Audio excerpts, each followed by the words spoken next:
আসসালামু আলাইকুম ওয়া রাহমাতুল্লাহি ওয়া বারাকাতুহু।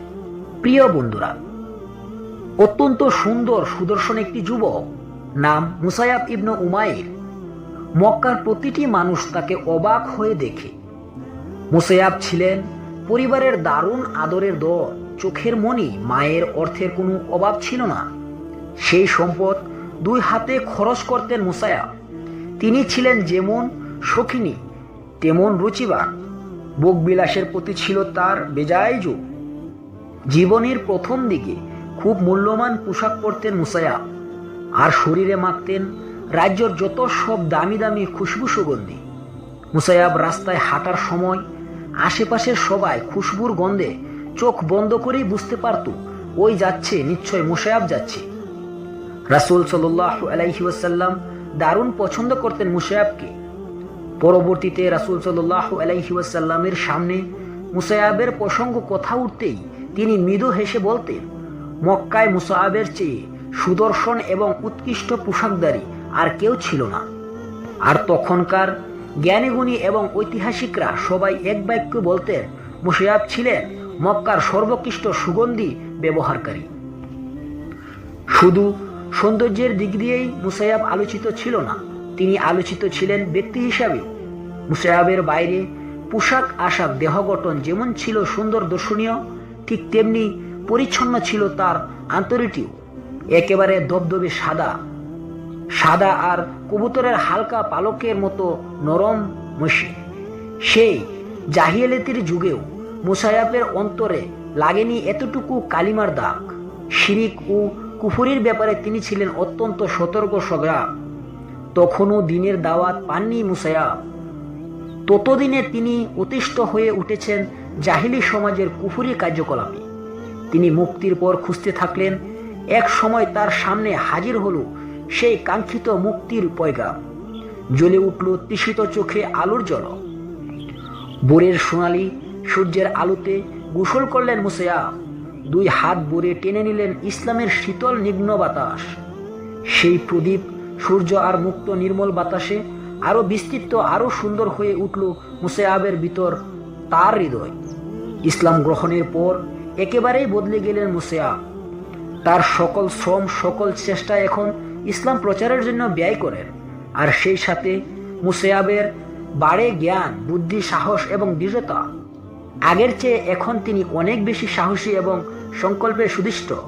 এমন সুদৃষ্ট যে মুসলমানের মুসায়াবের ৭০ পথ থেকে টলাতে পারে এমন কোনো বিপদ, এমন কোনো ভয় পৃথিবীতে ছিল না। মা অত্যন্ত ভালোবাসতেন মুসায়াবকে, আর মুসায়াবও সবচেয়ে বেশি ভালোবাসতেন মাকে। সেই সাথে বয়েও করতেন। তার মা ছিলেন খুবই প্রতাপশালিনী। যেমন ছিল তার ব্যক্তিত্ব, তেমন ছিল তার মেজাজ। মুসায়াব খুব ভালো করে জানতেন তার মাকে। এজন্য ইসলাম গ্রহণের খবরটি তিনি প্রথম দিকে গোপন রাখতে চেয়েছিলেন। কিন্তু মুসায়াবের মতো ব্যক্তির কোনো খবরই আর বেশিক্ষণ গোপন থাকে? মুহূর্তে মক্কার অলিতে গলিতে পৌঁছে গেল তার ইসলাম গ্রহণের খবর। খবরটি শুনে সবাই তো হতবাক, বিস্ময়ে বিমূঢ়। এও কি সম্ভব? তার মনে করল, আমরা শত চেষ্টা করেও মুসায়াবকে ফিরাতে পারবো না, একমাত্র পারবেন তার মা। তারা আর দেরি না করে খবরটি মুসায়াবের মায়ের কানে পৌঁছে দিল। মা তো শুনে আগুন। এত বড় কথা, এত বড় স্পর্ধা! সমাজ গোত্রের মুখে চুলকালি মাখিয়ে ছেলে কিনা ইসলাম গ্রহণ করলো, আমাদের বিশ্বাস এবং ধর্মের বিপরীত চলে গেল। জ্বলে উঠলেন মা, আর সে আগুনে বাতাসে দিতে থাকলো সমাজের প্রতিরা।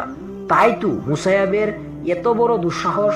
আমাদের 14 পুরুষের ধর্ম, আচার অনুষ্ঠানকে পায়ে পিষে সে কিনা কবুল করলো মুহাম্মদ সাল্লাল্লাহু আলাইহি ওয়াসাল্লামের মতো এক হতদরিদ্র এতিম মানুষের ধর্ম ইসলাম। না, এটা সহ্য করা যায় না। অতএব প্রতিশোধের দিকে এগিয়ে গেল তারা। মুসায়াবের মাকে বুদ্ধির সাথে রেখে দিল সামনে। এবার তারা মুসায়াবকে ধরে এনে দাঁড় করিয়ে দিল মায়ের মুখোমুখি। সমাজপতিরা পাশে দাঁড়িয়ে ভাবছে, এবার যাবে কোথায়? কিন্তু সত্যের উপর হিমালয়ের মতো অবিচল মুসায়াব।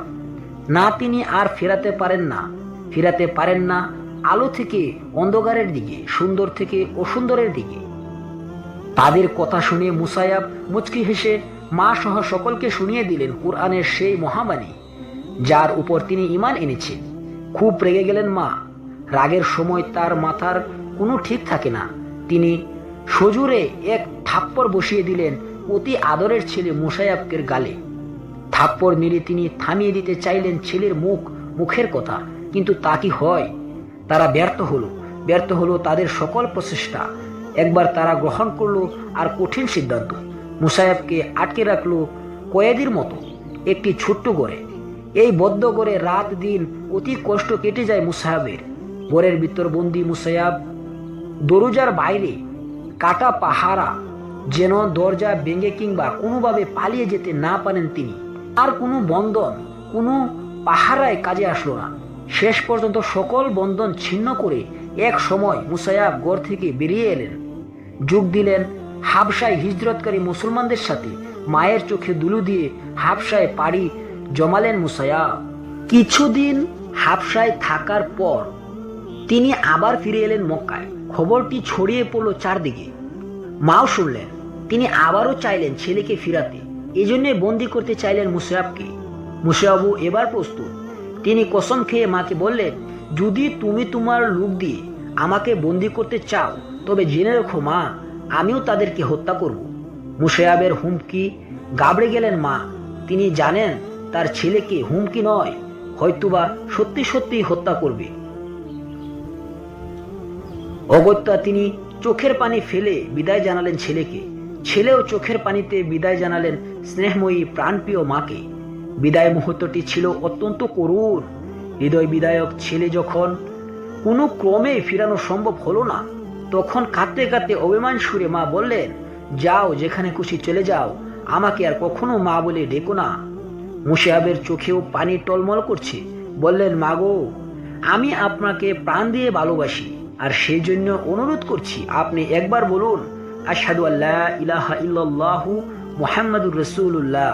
মুহূর্তে মায়ের চেহারা পাল্টে গেল। বললেন, দূর হ হতচ্ছাড়া, আমি তোর দিন গ্রহণ করলে আমার মতামত বুদ্ধি বিকল্পে দুর্বল বলে মনে করা হবে। তা কখনো হবে না। তুই যা, তোর দিন আমি গ্রহণ করব না। মায়ের কথা শুনে চোখ মুছতে মুছতে বেরিয়ে এলেন মুসায়্যাব। এক সময়ে অতি আদরের ছেলেকে মা খরচপত্র দেওয়া বন্ধ করে দিলেন যাবতীয় সুযোগ সুবিধা। কিন্তু বঞ্চিত লাঞ্ছিত মুসায়্যাব এতটুকু দমে গেলেন না। এক সময়ের সেই শৌখিনী মুসায়্যাব এখন তিনি সচ্ছিন্ন কাপড় পরেন, দিনের পর দিন না খেয়ে থাকেন, অসম্ভব কষ্ট ভোগ করেন। তবু না এতটুকু দুর্বল হন তিনি বিশ্বাসের ভিত থেকে। বরং আঘাত যতই তীব্রতর হচ্ছিল, কষ্ট যন্ত্রণা যতই অধিক হচ্ছিল, ততই তার ইমানের দৃঢ়তা বৃদ্ধি পাচ্ছিল অনেক বেশি। দয়ার নবী মুহাম্মদ সাল্লাল্লাহু আলাইহি ওয়াসাল্লাম মুসায়্যাবকে দারুণ ভালোবাসতেন। তিনি মুসায়্যাব সম্পর্কে সব কিছু জানতেন তার সাহস, ইমান, জ্ঞান, বুদ্ধি এবং বিচক্ষণতা সম্পর্কে। হজের সময় মদিনার কিছু লোক মক্কায় এসে ইসলাম কবুল করে আবার তারা ফিরে গেলেন মদিনায় তাদের দ্বীনি শিক্ষা দেবার জন্য এবং মদিনায় মানুষের কাছে দ্বীনের দাওয়াত পৌঁছানোর জন্য। রাসূল সাল্লাল্লাহু আলাইহি ওয়াসাল্লাম দূত হিসাবে প্রথমত মুসায়্যাবকেই নির্বাচিত করলেন। কি সৌভাগ্য!